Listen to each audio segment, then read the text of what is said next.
سر یہ بتائیے گا کہ پاکستان اسلام آباد میں جو مذاکرات ہونے جا رہے ہیں اس کے لیے کیسے تیار ہے، کیا تیاریاں ہو رہی ہیں؟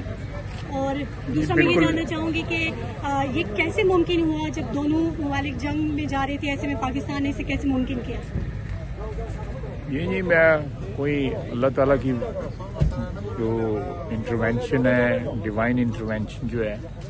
اس کی وجہ سے یہ معجزہ ہوا اور ہم پہ مہربانی ہوئی پاکستانیوں پہ کہ ہماری لیڈرشپ کو جو ہے وہ اللہ تعالیٰ نے یہ نوازنا تھا، اس صلح کا کردار ادا کرنا تھا، جس کی وجہ سے یہ سارا کچھ ہوا۔ باقی میں سمجھتا ہوں کہ اس میں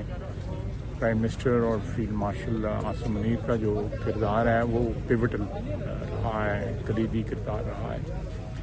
تو آپ دعا کریں کہ اس میں پاکستان کو مزید کامیابی ہو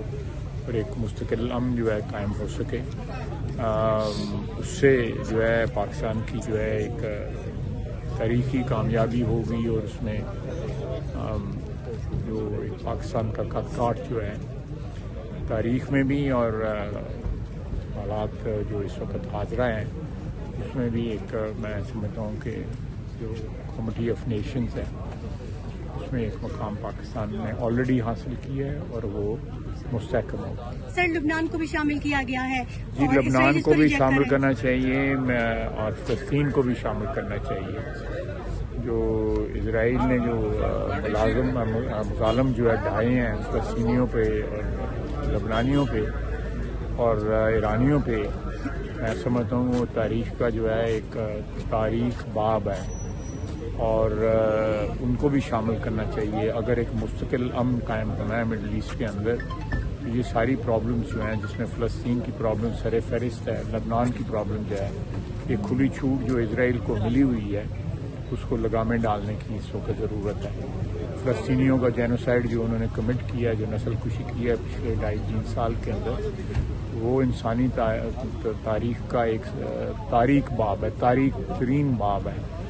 اور اللہ کرے یہ ایران کے ساتھ جو صلح ہے،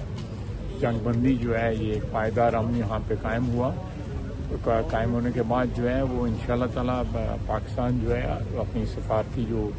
تعلقات جو ہیں یا اپنی جو اس وقت جو سٹیٹس ملا ہے ہمیں اس کو بروئے کار لا کے فلسطین میں بھی